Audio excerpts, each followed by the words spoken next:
말씀도 한번 찾아 읽어볼까요? 출애굽기 16장 1절에서 4절입니다.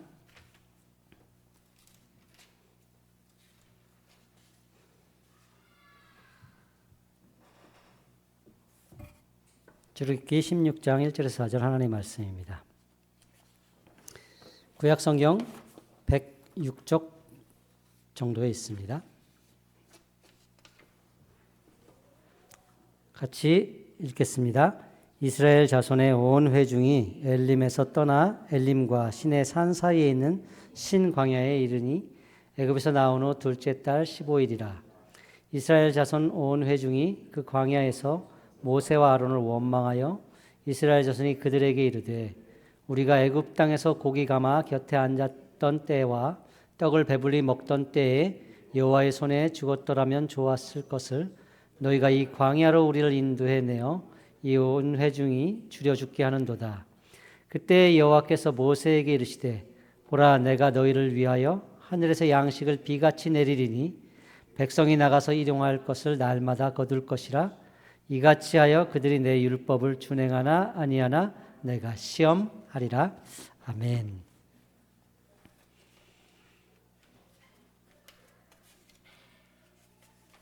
우리는 종종 화를 낼 때가 있어요.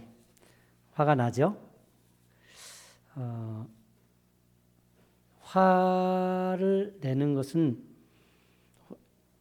그러니까 화가 나는 것은 감정적인 거기 때문에, 그리고 자연적이기 때문에 문제가 되지는 않는데요.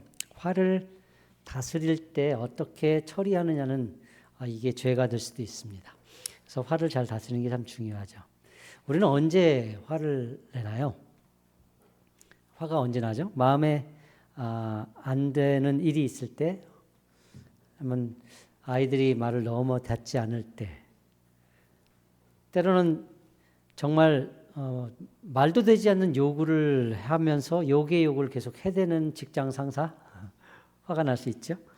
아니면 이도저도 아닌 내 자신이 화가 날 때가 있죠. 우리는 종종 화를 냅니다. 그리고 하루에도 몇 번씩 화를 낼 수도 있어요.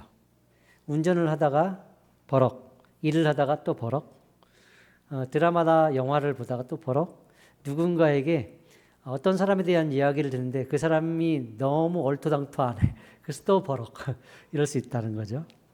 왜 우리는 화가 날까? 한근태라는 저자가 있는데요.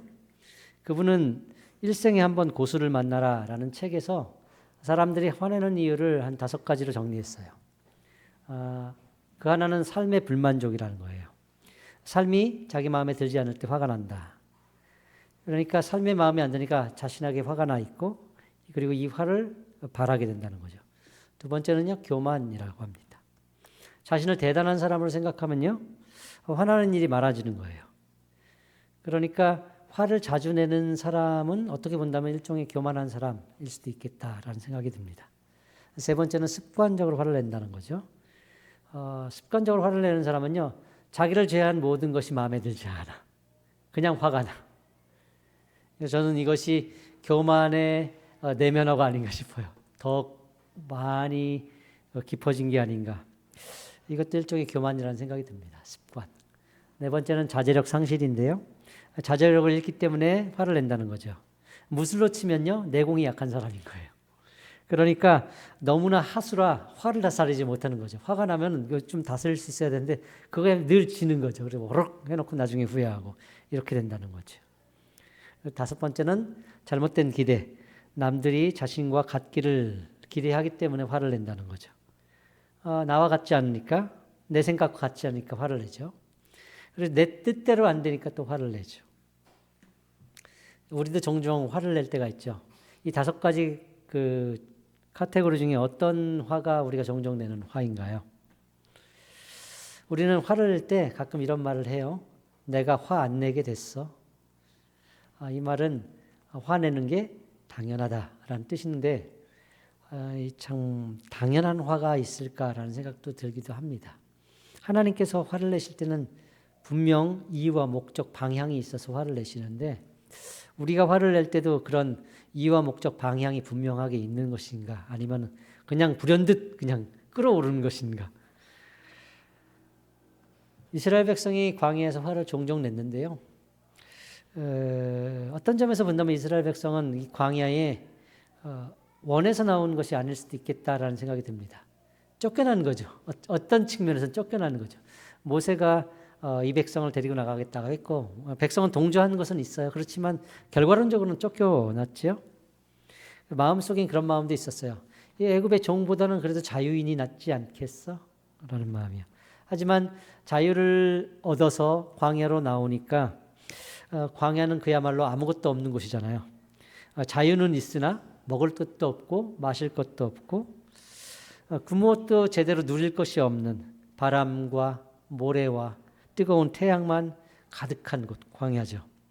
자유가 주어졌지만 그 자유를 마음껏 행사할 수 없는 곳, 자유로운 듯 결코 자유롭지 않은 곳, 그것이 광야죠.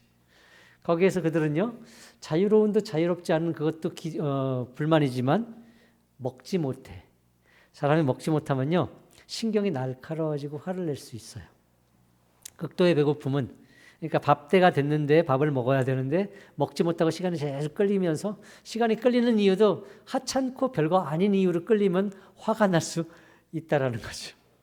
그런데 이 극도의 배고픔이 신경을 자극해서 이스라엘 백성은 할 말 못할 말을 가리지 않고 막 해대는 거예요. 이게 뭐냐? 그래도 애굽에 있을 때는 고기가 막 곁에 있었다. 배불리 먹지 않았냐? 그때 죽었으면 이렇게 괴롭진 않았겠다. 이게 이스라엘 백성이 했던 말이죠. 화가 나서 막 한 말이 맞아요. 왜냐하면요, 애굽에서 고기가 막 곁에서 배불리 먹었다? 정말 그랬을까요? 종이 고기가 막 곁에서 배불리 먹어요? 우리도 이 살면서 우리 둘째는 뭐 먹을래? 종목은 딱 하나야, 고기. 아침도 뭐 먹을래? 고기. 점심도 뭐 먹을래? 고기. 저녁도 뭐 먹을래? 고기. 고기예요. 그냥 음식을 물어보면 고기만 해놓으면 아무 말 없이 잘 먹어. 고기. 그런데 우리가 삼시세끼 고기만 먹고 배불리 먹고 살만한 형편이 되던가요? 그렇게 되나요? 고기 한번 배불리 먹어보자. 날 잡고 먹는 거 아니에요? 이스라엘 백성이 고기가 막 곁에서 배불리 먹었다? 종이? 저는 과장법이라고 생각합니다. 말도 안 되는 얘기를 하고 있는 것이죠. 배가 고프니까 아무 말 대잔치를 하는 거죠. 아무 말 대잔치. 애굽의 압제와 폭력 아래서 겨우 먹고 살았겠죠. 그럼에도 그 사람들은 애굽을 그리워해요. 배가 고프니까. 아무것도 없는 광야에 끌려와서 이렇게 배고프고 이 척박한 환경에 사는 것보다는 애굽이 낫겠다라는 거죠. 모세와 아론을 원망하면서 애굽을 그리워하죠. 이 원망은 사실은 지도자를 향한 원망이 아니에요. 하나님을 향하는 원망이죠. 그들을 눈에 보이게 이끌어낸 사람은 모세와 아론일지 모르겠지만 사실 근본적으로 그들을 이끌어내신 분은 하나님이시잖아요. 그러니까 그들은 줄임배를 움켜잡고 하나님을 향해서 화내고 있는 거죠. 하나님께서 이 백성의 원망 소리를 듣고 대답하는 것을 통해서요, 이스라엘 백성이 원망한 대상이 하나님인 것을 분명히 알게 됩니다. 이렇게 얘기했죠. 그때 여호와께서 모세에게 이르시되 보라 내가 너희를 위하여 하늘에서 양식을 비같이 내리니 백성이 나가서 일용할 것을 날마다 거둘 것이라. 이같이 하여 그들이 내 율법을 준행하나 아니하나 내가 시험하리라. 그래? 그러면 내가 먹을 걸 줄게. 그것도 어떻게? 날마다. 하루도 거르지 않고. 그래서 하나님 뭘 본다고요? 이같이 해서 너희들이 내 율법을 준행하는지 준행하지 않는지 보겠다 하는 거예요. 이스라엘 백성이 뭘 걸고 넘어진지 아시겠습니까? 율법, 하나님을 섬기는 것, 예배하는 것을 걸고 넘어진 것 같아요. 아니, 이런 곳에 데려와서 먹을 것도 주지 않고 굶어 죽이시랍니까? 예배를 드리라니요. 하나님을 섬기라니요. 율법을 지키라니요. 그래도 적어도 배는 채워져야 될 것 아닙니까? 이렇게 굶어 죽으면 아무것도 못합니다. 이런 말을 했던 것 같아요. 최소한의 것은 줘야 되는 것 아닙니까? 그래야지 예배도 드리고 하나님도 섬기지요. 그래서 하나님께서 이렇게 말씀하신 것 같아요. 그래, 날마다 주겠다. 그렇게 줘서 너희들이 나를 섬기고 예배를 드리며 내 율법을 준행하는지 준행하지 않는지 보자. 이렇게 시작된 것이 만납니다. 밤새 이스라엘 진영에 이슬이 내릴 때 만나도 함께 내렸습니다. 모양은요, 진주 같은 모양이었고 흰 서리와도 같았으며 맛은 꿀 섞은 과자 맛이었다고 합니다. 사람들은요, 너무 신비로웠어요. 이게 뭐지? 이게 뭐지? 히브리어로 만나. 이게 뭐지? 이란 뜻이에요. 그러니까 그 말 자체가 이게 뭐지? 이스라엘 백성은 아침마다 이게 뭐지를 먹은 거예요. 이게 뭐지? 이게 뭐지? 이게 뭐지? 구하러 가자. 이게 뭐지? 거두었니? 이게 뭐지예요? 만나. 이 만나는요, 그들에게 내린 것도 신비로웠지만, 그 공급 방식도 신비로웠지만, 그 거두는 방식이나 보관 방식도 신비로웠어요. 왜냐면요, 이스라엘에게 하나님께서 주신 만나는 하루만치였어요. 그 다음 날까지 두지 말라고 했어요. 그런데 의심, 불신, 야, 내일은 없을지도 몰라. 남겨놔야 돼. 그러면 여지없이 그 다음 날에는 벌레가 생겼고 냄새가 나가지고 먹지 못하게 됐어요. 하나님께 책망도 들었죠. 분명히 준다. 그러니 하루치만 거둬라. 그런데 이틀치를 거두라는 날이 있어요. 안식일 전날. 분명히 다음 날에는 여지없이 벌레가 생기고 냄새가 나는 그것이 안식일 전날은 이틀치를 거둬야 돼. 그렇지 않으면 안식일 날은 못 거둘 거래. 너희들이 일하지 말아야 되니까 그날은 편히 쉬면서 예배만 드려. 그러니까 그날은 아무것도 안 줄 테니까 미리 거둬놔. 놀랍게도요, 하루만 지나면 냄새나고 벌레 생기는 그것이 안식일 전날 거두면 이틀을 가요. 문제없이 먹는단 말이죠. 신비롭죠. 어떻게 이럴 수가 있을까? 그게 40년 동안 멈추지 않아요. 어떤 이들은요, 안식일에 만나를 거두기 위해서 나가기도 했어요. 하지만 그날은 만나가 없죠. 안식일의 만나는 안식일 전날만 준비해야 되는 거니까요. 매일같이 내리는 만나가 안식일만 내리지 않은 것도 기적이고, 하루만 지나도 벌레가 생기고 냄새나는 만나가 안식일에는 멀쩡한 것도 기적이죠. 40년 동안 이것이 멈추지 않고 계속된 것도 기적이에요. 그러니까 이스라엘 백성은요, 40년을 한결같이 기적을 산 거예요.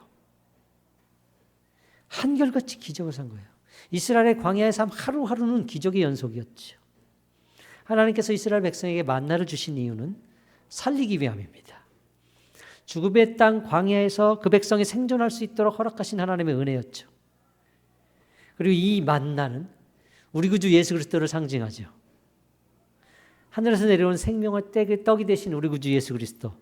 죽음의 땅에서 그 백성이 생존할 수 있던 유일한 양식은 만나였다면요, 죽음 같은 이 세상에서 멸망할 수밖에 없는 인생들이 살 수 있는 유일한 양식, 하늘 양식, 우리 구주 예수 그리스도밖에 없어요. 그래서 예수님이 이 땅에 오셨을 때 사람들에게 만나를 주셨어요. 떡과 물고기를 주시죠. 사람들은 그걸 먹고 배불렀죠. 근데 예수님께서는 찾아온 그 사람들, 배불러서 또 떡을 줄까 해가지고 찾아온 그 사람들에게 뭐라고 얘기냐면, 나는 생명의 떡이다. 나를 먹어라. 그래야 너희가 산다라고 얘기하죠. 무엇과 연결하고 있는 거예요? 광야에서 이스라엘 백성이 먹었던 이 만나가 바로 나다라는 거예요. 그들이 살 수 있었던 유일한 양식이 만나였던 것처럼 지금 너희들이 살 수 있는 유일한 양식이 나라는 것을 알아라. 나를 먹지 않으면 너희들은 살 수 없어 라면서 예수님께서 만나를 주시죠. 생명의 떡. 하지만 사람들은 이 만나를 오해하죠. 그저 이 땅에서 먹고 사는 문제로 국한시키죠. 오늘 하루 무엇을 먹고 살까, 어떻게 살까를 생각하고, 이 배가 채워지지 않으면 하나님 섬길 수 없어요로까지 끌고 들어가죠. 하지만요, 하나님께서 이 백성에게 만나를 주신 이유는 육적인 영역을 채우기 위해서 준 게 아니죠. 그것을 넘어서서 영적인 교훈을 주기 위해서 주신 것이죠. 만나는 육과 영 모두를 아우르는 하나님의 은혜였죠. 6일 동안 내리던 만나가 안식일에는 내리지 않았던 것도 은혜고, 이틀을 보관하지 못하는 이 만나가 이틀을 보관할 수 있었던 것도 은혜예요. 이것을 통해서 무엇을 가르치죠? 매일 공급되는 이 양식이 없으면 우리는 살 수 없는 것처럼 너희는 하나님의 공급이 없으면 살 수 없다. 이 공급이 어디를 향하고 있는지 아니? 안식일이요. 예배. 그렇게 이틀을 둘 수 없는 이 양식이 이틀을 견딜 수 있는 것은 안식일 하루밖에 없는 거죠. 무엇을 얘기해요? 내가 너희에게 매일같이 쉬지 않고 이 양식을 주는 이유. 나를 섬겨라. 예배하라. 율법을 지켜 내라라는 것이죠. 하나님은 이 양식을 통해서, 이 기적의 음식을 통해서 이스라엘 백성에게 궁극적으로 필요한 것이 무엇인지를 가르치는 거예요. 우리에게 궁극적으로 필요한 것, 그것은 지금 현재 먹어서 배부르게 하는 그것이 아니고 이것이 지향하는 바, 하나님이 있어야 우리는 살 수 있다라는 것을 가르치는 것이죠. 하나님은요, 불평하는 이스라엘 백성들에게 하늘에서 양식이 비같이 내릴 것이라고 했어요. 일용할 것을 날마다 거둘 것이라고 했어요. 그렇게 해서 그들이 정말 나를 섬기는지 섬기지 않는지 두고 보겠다 하셨죠. 말씀대로 하나님은 하루도 거르지 않고 만나를 주십니다. 어느 정도 신실하게 주셨냐면요, 이스라엘 백성들이 금송아지를 만들던 그날 아침도 만나는 내렸어요. 이스라엘 백성이 12 정탐꾼을 보내서 정탐하고 돌아온 그날 아침, 우리는 갈 수 없다. 우리는 거기 가면 다 죽는다. 메뚜기다. 차라리 돌아가겠다 한 그날 아침에도 만나는 내렸어요. 고라와 다단과 아비람이 반역하며 모세와 아론을 원망하던 그날 아침에도 만나는 내렸고, 불평하다 불뱀에 물려 죽던 그 광야의 아침에도 만나는 내렸어요. 발람의 꾀에 빠져서 시딤에서야 바알 부호를 음란하게 섬기다가 형벌을 받던 그날 아침도 만나는 내렸습니다. 자, 하나님은 신실하셨죠. 그 신실하신 하나님 앞에 이스라엘 백성은 신실하지 못했어요. 신실하게 원망했고, 신실하게 불평했고, 신실하게 배반했습니다. 끊임없이 화를 냈고 모세와 아론에게 대들었죠. 일이 이 지경인데 우리가 화 안 내게 됐습니까? 이 마음이 그들에게 있었던 것이죠. 그들은 삶이 마음에 안 든다고 화를 냈고, 목이 고다서 교만한 마음으로 화를 냈고, 습관적으로 지속적으로 계속 화를 냈어요. 자기를 다스리지 못하고 끊임없이 대들었고 불평과 원망을 일삼았죠. 그들은요, 그 불평과 원망을 일삼는 그 에너지, 그 힘들이 어디서 나오는지 모르는 거예요. 그날 아침도 그것을 먹고 힘을 내서 하나님께 불평한 거거든요. 하나님이 어떻게 역사하셨고 인도하셨는지 기억하지는 않고, 그들의 오늘이 어떻게 가능했는지는 기억하지 않고 끊임없이 원망, 화, 분노를 계속하죠.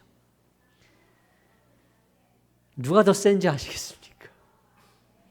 아이들이 가끔 부모한테 대들 때 하는 가장 강력한 것 중에 하나가 뭐냐면, 나 밥 안 먹어요. 자, 밥 안 먹으면 누가 손해인지 아십니까? 사실 밥 안 먹는 개 손해지 부모 손해가 아니에요. 아세요? 근데 자식은 그걸 알아요. 밥 안 먹으면 누가 속상한지. 그걸 알아. 누가 더 센 건지 아세요? 밥 안 먹어 하는 그 자식을 향해서 부모는 뭐라고 얘기해요? 밥은 먹고 나가! 아니에요. 그 말이 무슨 뜻인 줄 아시겠습니까? 나 너 사랑해. 너를 포기할 수 없어. 그거 아니에요.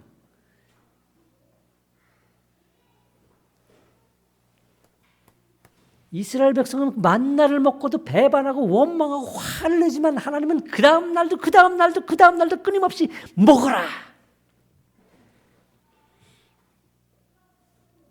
왜?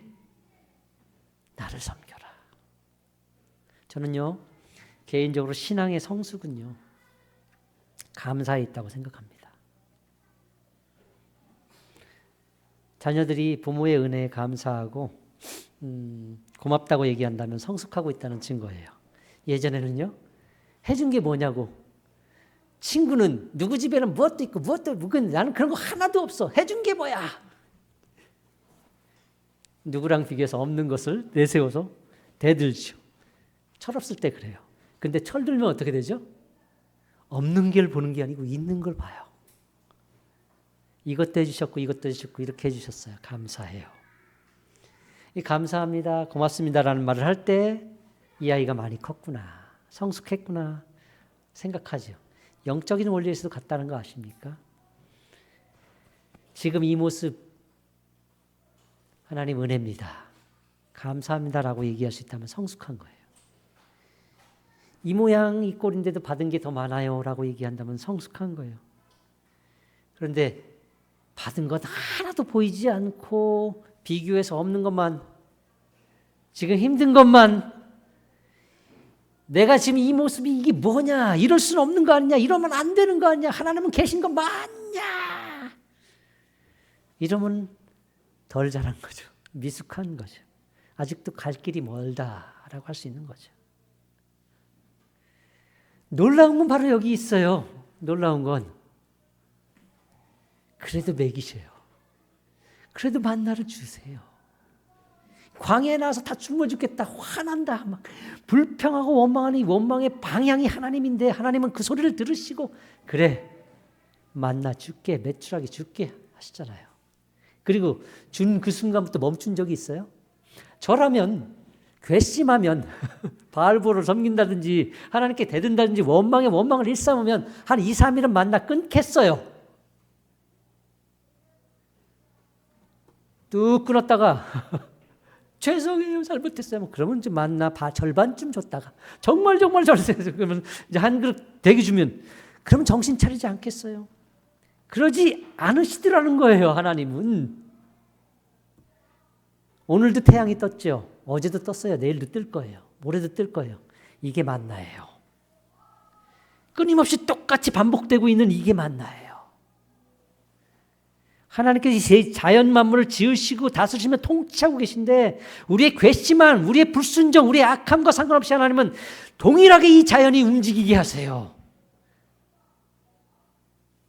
하나님께 대들어도 이것은 그대로 똑같이 움직이고 있다고요. 이 하나님의 신실한 앞에 우리는 항복할 수 있어야 돼요. 원망에 원망을 일삼아도 하나님은 만나를 멈추지 않았죠. 배반의 아침에도, 우상 숭배의 아침에도, 음란과 광란의 그날 아침에도 하나님은 만나를 주셨죠. 이것이 하나님의 신실하심이에요. 이것이 우리의 오늘을 살게 합니다. 이것이 우리의 광야 여정을 지날 수 있게 하는 거예요. 내가 잘나서 이 길 가고 있는 게 아니고 하나님은 그런 우리를 참고 기다리시며 기뻐하시며 만나를 끊임없이 부어주시기 때문에 우리는 이 길을 갈 수 있는 거죠. 우리는 살면서 종종 이렇게 얘기할 때가 있죠. 내가 화 안 내게 됐어? 언제 이런 말을 합니까? 정말 마땅하게 하고 싶을 때 해요. 남들에게 들어봐도 누가 내가 화 안 내게 됐어요? 라고 얘기할 때 들어보면 정말 화낼만 하네요 라는 얘기를 하게 돼요. 그런데 제가 하고 싶은 말은 이거예요.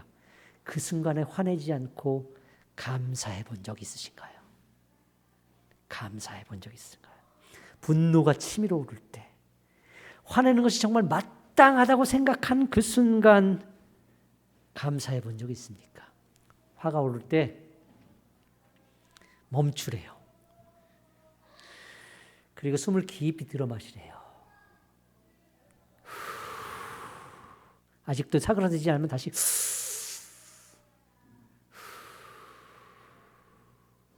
곰곰이 생각해 보는 거예요. 그리고요, 이 얼굴의 근육이 참 놀라운데요.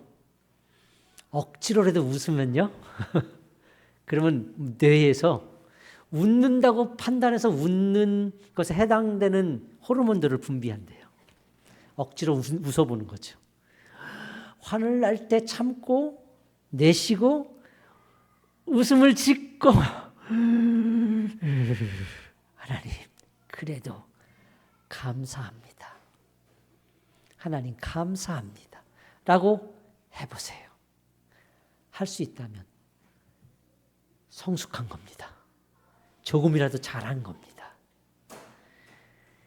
지금은 그럴 때 아닙니다. 마땅히 화날 때입니다. 내가 화 안 내게 됐습니까? 아직 내공이 약한 거예요. 아직 덜 자라는 거죠. 우리에겐 시간이 더 필요하고 하나님의 우리 인생의 간섭과 인도하심이 더 많이 필요한 것이죠. 우리 자신을 다스릴 수 있도록 하나님께 내어드리는 시간들이 더 많아야 되고 주님을 묵상하는 시간이 더 많아야 돼요. 그리고 분노의 순간에도 하나님을 찾아낼 수 있는 그런 안목과 실력을 만들어내야 돼요. 그래서 우리가 조금이라도 성숙할 수 있고 우리를 통해서 흘러나가는 것이 감사요.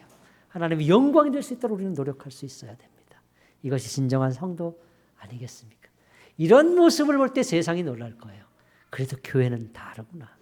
예수 믿는 사람은 다르구나. 이 다름을 만들어내야죠. 기도하겠습니다. 하나님,